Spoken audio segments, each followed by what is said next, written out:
The Chargers' regular season has come to a close, and with them preparing for a Jaguars wildcard matchup on Saturday, which I will be doing a video on, I think it's time that we cover the awards for the regular season for this Chargers team. So, how this is going to work is I'm going to list you these group of awards, and I will give you the honorable mention for each award, as well as the winner for every single award. So, if you enjoy this content, please like and subscribe. It truly means the world to me, but let's not waste any more of your time. Let's go ahead and get right into things. Now, as mentioned, the Chargers are 10-7 and preparing for a playoff race, but I wanted to do this now primarily because, for one, the playoff race could dramatically change how we look at things, but also because your MVP candidacy and all that stuff normally is based strictly upon the regular season and not the playoffs, so why not do just that for the Chargers? So, the awards that will be included in this video are going to be, of course, in no particular order, the MVP, Most Valuable Player, Offensive Player of the Year, Defensive Player of the Year, the Rookie of the Year, the Comeback Player of the Year, the Biggest Addition of the Year, which of course would be in reference to free agency, Best Game of the Year, Most Important Win, Biggest Loss, Worst Injury, so whose injury not was like the most gruesome, but who's most impacted the Chargers this year because, you know, amount of injuries, why not make an award out of it? The Most Improved Player, and the Spark Player of the Year.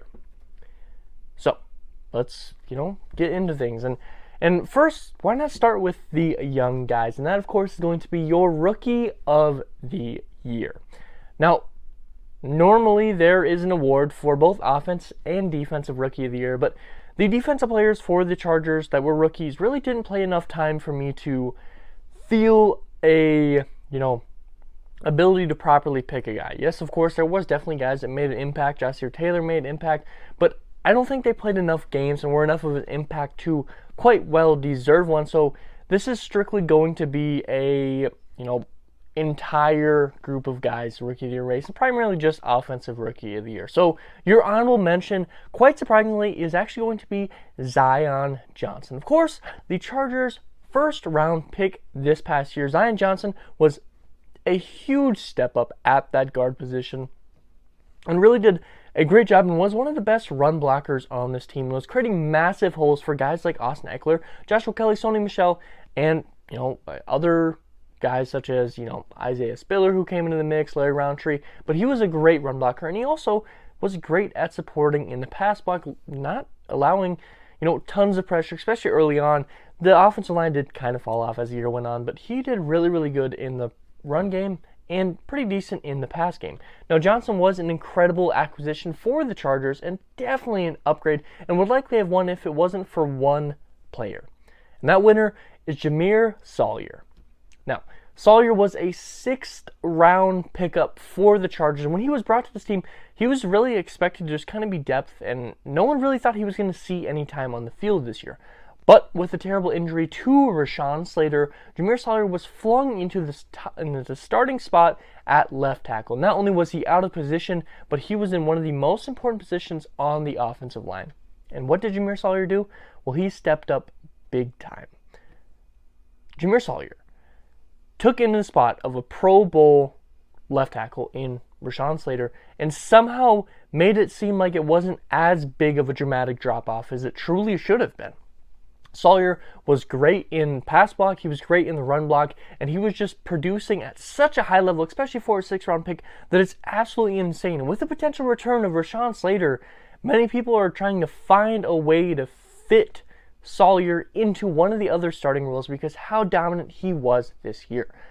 Because of that, I think he definitely deserves to win this Rookie of the Year award, even over a guy like Zion Johnson, who was also just as good just because of the impact he made filling the role of Rashawn Slater, but also the fact that he was a 6th rounder. I mean, Jamaree Salyer was so good for the Chargers, and this is a well-deserved win for him.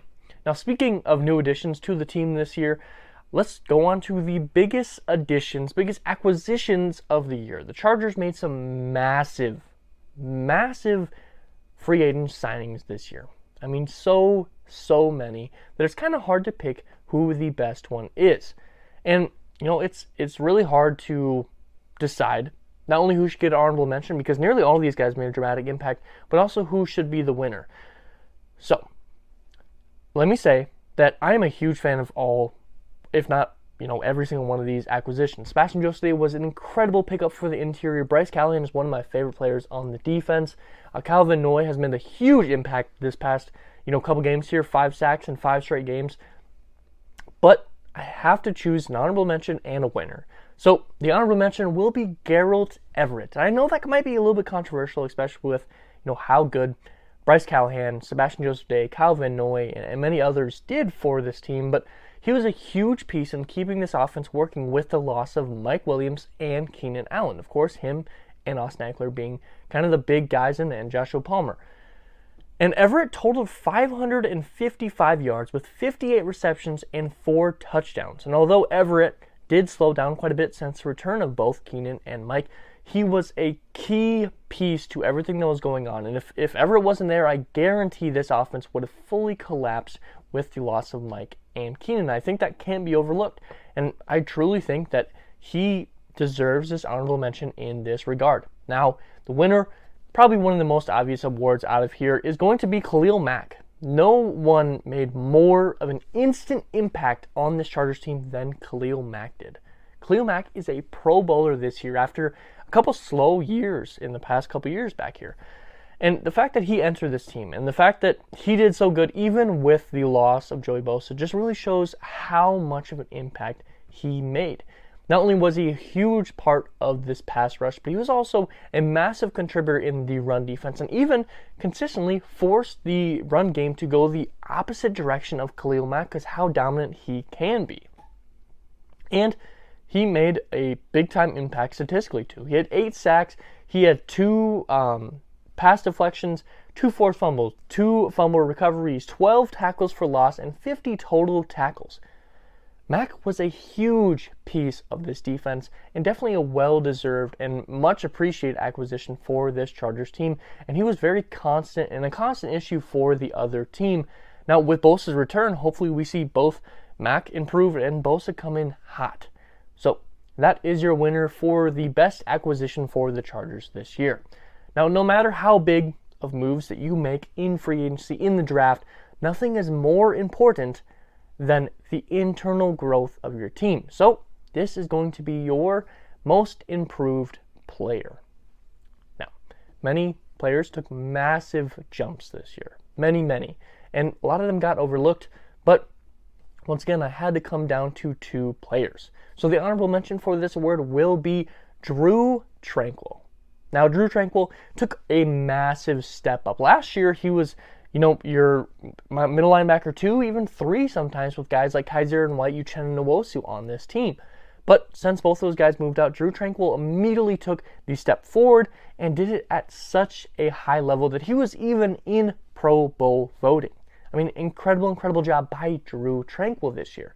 Now, Drue by far took the biggest leap of, the 2 linebackers. I mean, Kenneth Murray definitely took a huge leap, but I think those 2 guys defensively took, just a dramatic improvement to this defense. But Drue just improved on a whole nother level. He had 146 tackles, which was a team high and career high.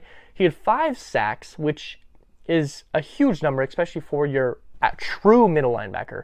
To say, that's a lot for a linebacker is a different story because a lot of time your edge is a linebacker now. Joey Bosa is technically listed as a linebacker, but for a middle linebacker to ring 5 is actually a really good number.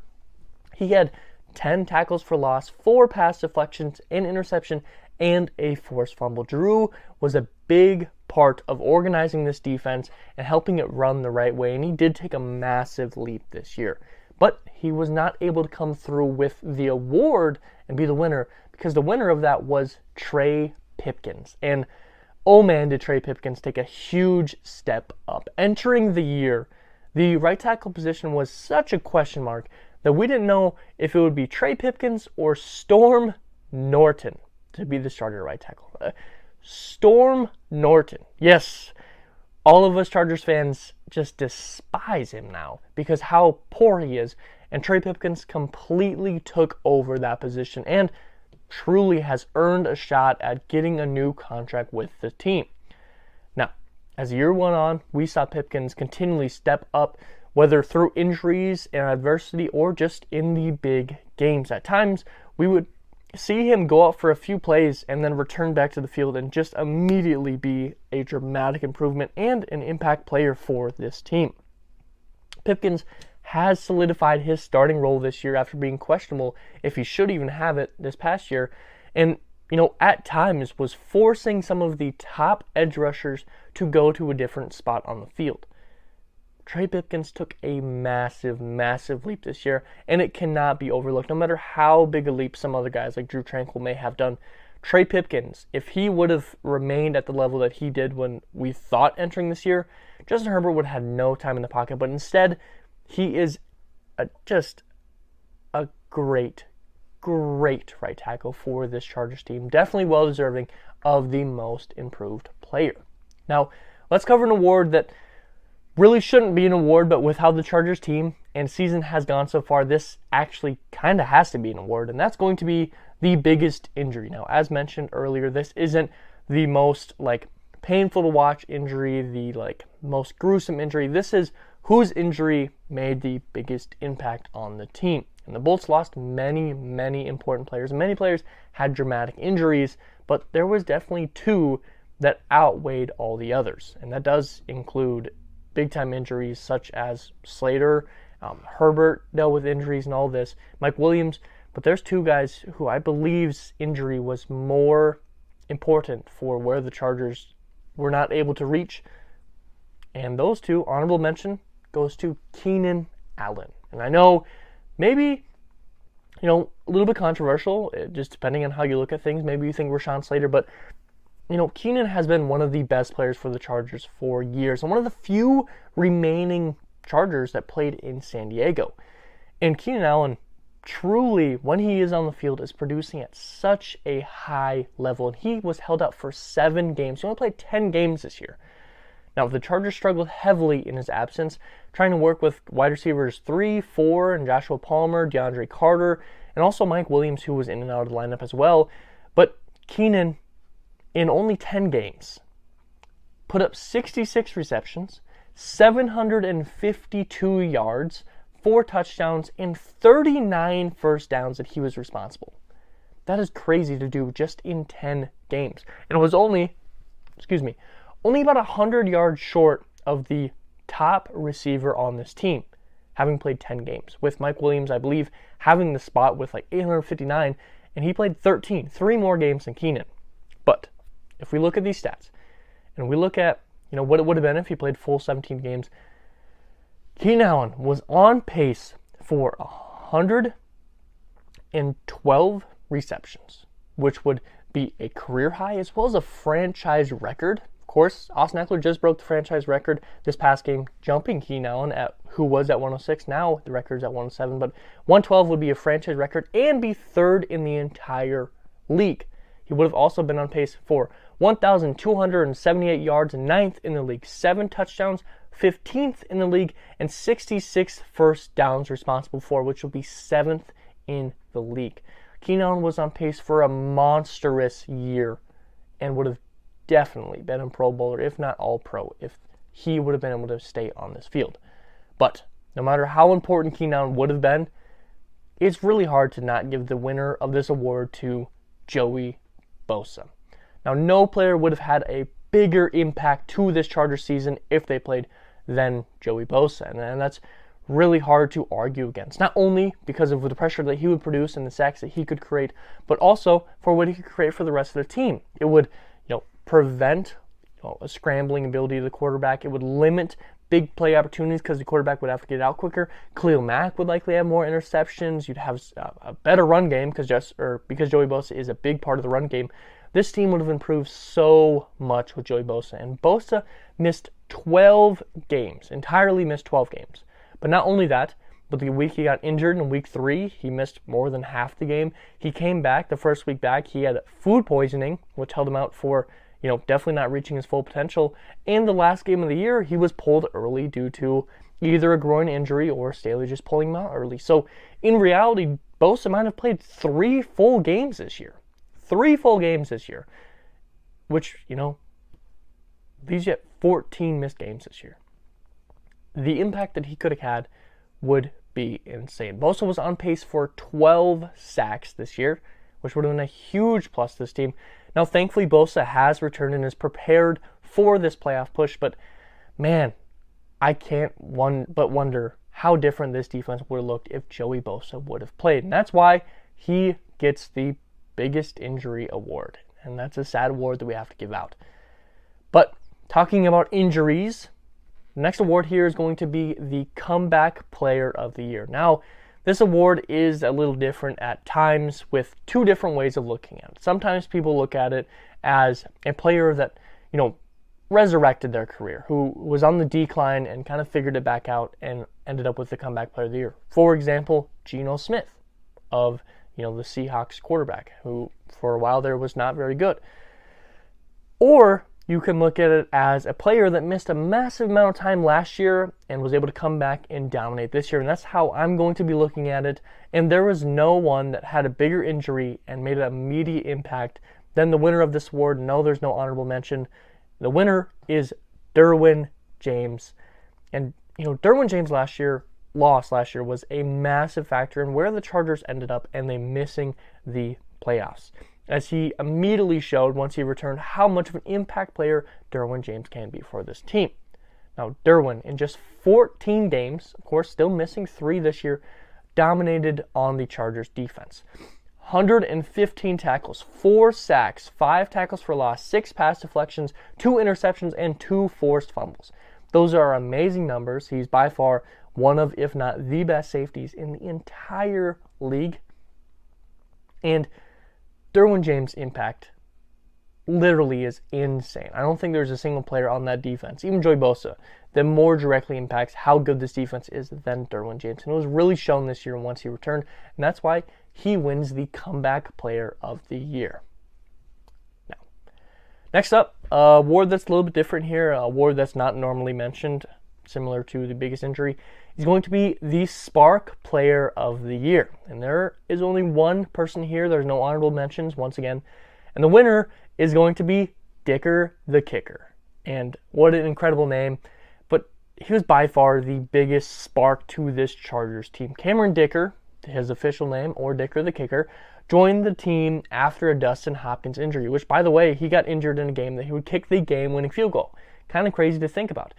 But, Dicker the Kicker joined this team and just completely took over. And sadly for Dustin Hopkins, likely took this starting role of the Chargers. Dicker the Kicker was 19 for 20 on field goals, with 95% and his only miss coming from 50-plus yards. He had a long of 48, which was made in the final game of the year in Denver, which is a tough stadium to kick in. He was 22 for 22, 100% from the extra point, and had 2 game-winning kicks for the Chargers. Also, funnily enough, had a game-winning kick for the Eagles before he joined the Chargers.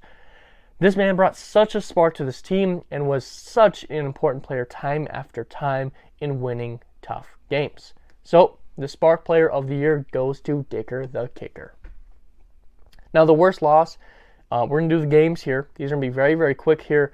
The worst loss, of course, has to be the Jaguars, who the Chargers will be facing in the wild card and look to get the revenge on. The Chargers lost 38-10 and by far had their worst game, while the Jaguars had their best game. And offense and defense struggled heavily, multiple turnovers, huge touchdown runs allowed in 4th and 1.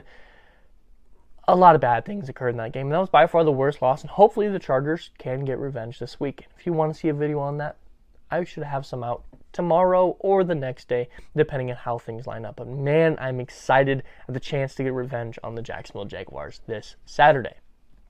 The most enjoyable game of the year was the Dolphins win 23-17, and all the trash talk leading up to that. Everyone trashing on Herbert, Achu, and all that stuff with him, Herbert and Tua, all that stuff, and the Chargers come out with a win, and a dominant win at that. Although the score might not look like it, this game felt fully in the control of the Chargers, and they were able to hold a Dolphins team that scored 5 straight games of 30 points to 17, and the Dolphins completely collapsed after that. And I do think the Dolphins managed to make the playoffs, which is honestly shocking, but the Dolphins lost like 5 straight, including the Chargers. So that was great, and shutting down Tua felt great. So that was the most enjoyable game of the year. And the most important win, I will say, was the Titans win, 17-14, a really close win. It jumped the Chargers' hopes of the playoffs all the way to 90%. And you beat two tough teams back-to-back, which no one expected, and would put the Chargers in a position where they would clinch the playoffs the very next week. That was the most important win of the year. Now it's time for the Big Boy Awards. Of course, your Offense Player of the Year, Defense Player of the Year, and the MVP. So, Offense Player of the Year first. The Chargers offense this year certainly didn't reach full expectations. And of course, that did come to, Joe Lombardi and injuries both at the same time. But there are still some players that definitely jumped off the screen at you. The honorable mention for the Offense Player of the Year is going to go to Corey Linsley, a guy that I think doesn't get enough credit and somehow didn't make the Pro Bowl. And of course, him being out and injured was probably in part to that, but I think he still deserved the nod. Maybe not the shiniest pick out of all the players I could have went with, but it's hard to put down how important Corey Linsley was to this Chargers offense. When Linsley was playing, this offense and Herbert had so much time and was much, much better. But when Linsley was out, Herbert was under constant duress. And I think when Linsley missed time, the Chargers only won one of 3 or 4 games. Corey Linsley was such a dramatic factor. Now, I think he might have allowed 1 or 2 sacks for the whole year. The amount of importance that Corey Linsley brought to this offense was insane. He definitely deserves an honorable mention, but not quite the winner, because the winner, by no question, is going to be Austin Ekeler. There's no one more deserving of the Offense Player of the Year than Austin Ekeler. Even with a bottom 3 run game in the NFL, a bottom 3, Ekeler was still unable to be stopped. Not only that, but Austin Ekeler was great in the pass game, getting receptions, of course, is what I mean by that, getting yards in the receiving game, rushing the ball, and also blocking. This man was super important, and without Austin Ekeler, this team would have completely collapsed with Keenan Allen and Mike Williams' injuries. Austin Ekeler had 915 rushing yards, a career high, nearly broke the 1,000K mark, 4.5 yards per rush, which is elite levels, 13 rushing touchdowns, a career high, I think also tied for the league high with Jamal Williams of the Lions.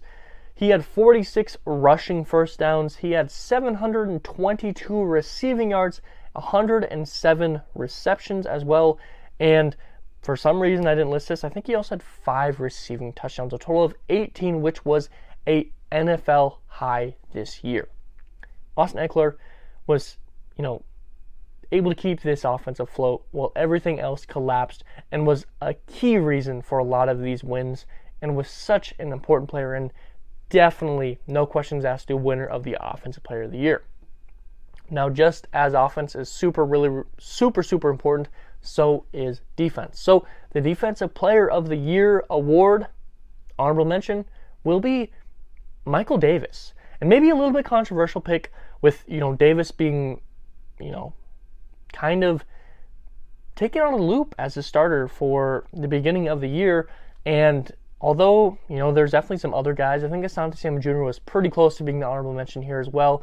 But I had to choose Michael Davis because his ability to step in with the J.C. Jackson injury, a huge ability to step in. And, his stats were really, really good. After being moved out of the starting spot early, he was brought back in with the J.C. Jackson injury and was actually a key part in a lot of wins, including who I think was the most important player in the Dolphins game, was Michael Davis. Pretty much locking up on that press on Tyreek Hill and Jalen Waddle. A huge part to that win, but being a huge part of the resurgence of this team in the final 6 weeks here.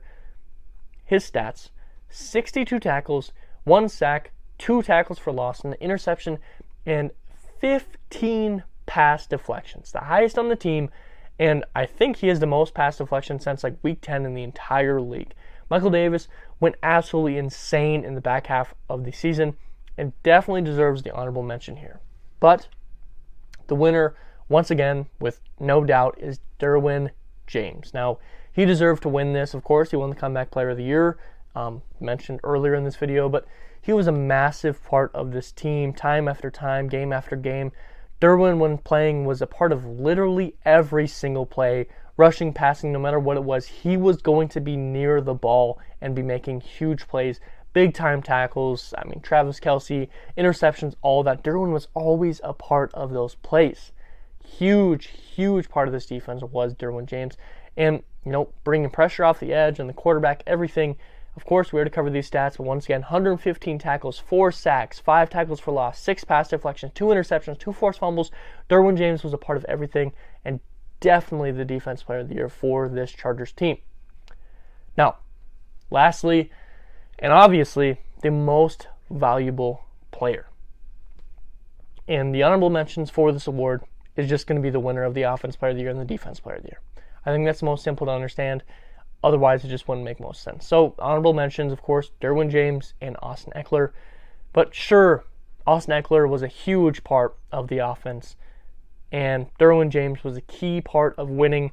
But the team lived and died by the sword, and that sword, of course, being Justin Herbert. So, the winner of the most valuable player for the Chargers is Justin Herbert, and that's truly to no one's surprise. I don't think anyone is questioning this pick. And I know that the MVP has definitely become a quarterback award. I think we've all noticed that. But I don't think that this award was granted just because of him being the quarterback. I think it's well deserved. Not only did Herbert once again set a legendary year, breaking numerous records for the first 3 years, but, I mean, he was just incredible time after time. And this team would probably be having a top 10 pick in the year if not for Justin Herbert at quarterback. Top 10, maybe even top 5 if Herbert wasn't your quarterback. Even when Herbert had Mike and had Keenan and had Corey Linsley and had Trey Pipkins and, at times Gerald Everett, Donald Parham, even when he had all these guys out, he was able to find a way to win. And even with, jokingly, I know a lot of people say it, Walmart staff workers in the wide receiving game, like, and I don't agree with that, but like Joshua Palmer, DeAndre Carter, Michael Bandy, all these guys, Herbert was still able to have 300 plus passing yards and multiple touchdowns in a game. Multiple times with those guys. Guys that would definitely be at least wide receiver 2 or lower on pretty much every team in the league. And Herbert was still able to have incredible games with those guys. He truly dominated, even with all the injuries, even with an offense coordinator in Joe Lombardi who seemingly hated him and wanted this offense to fail. Herbert still had an incredible year. 4,739 passing yards. Second in the entire league, only behind Patrick Mahomes.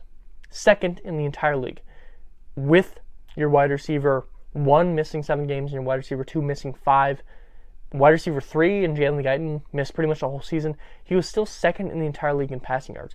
68.2 passing percentage. Third among all quarterbacks that at least had over 1,000 passing yards, because I think that's the threshold. 68.2 passing percentage. Third in the league. Incredible. 25 touchdowns, which was 9th in the league. 10 interceptions, which was 14th in the league, actually a 2.5 to 1 touchdown interception ratio, which is phenomenal. 38 sacks, which was 7th. He was sacked the 7th highest, and that's crazy with how great this offensive line was in the first half of the year. So Herbert took a lot of damage this year.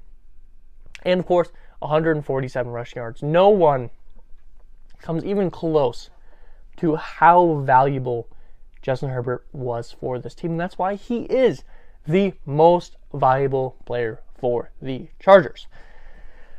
A lot of awards, and that's the end of it. So, what do you guys think about the Chargers season? Feel free to rant down below what you feel about this season as we prepare for the playoffs on Saturday. As mentioned, for the 3rd time now, I am preparing a video that should be out tomorrow on the Chargers-Jaguars key to success for the Chargers. Who do you think should have won these awards? Is there anyone else that you would have changed, whether honorable mention or the actual winner? And is there any other awards that you think I should have maybe added to this, and who should have won those awards? Feel free to comment that all down below. If you enjoyed this content, please like and subscribe. It truly means the world to me, and this was a fun video to make. And as always, I hope it taught something today. Hope it made you smile. Hope it made you laugh. Something really important to me. Affects someone's day in a great way, because every single day can be a great day if you all just put in the effort. And as always, you guys all be safe out there.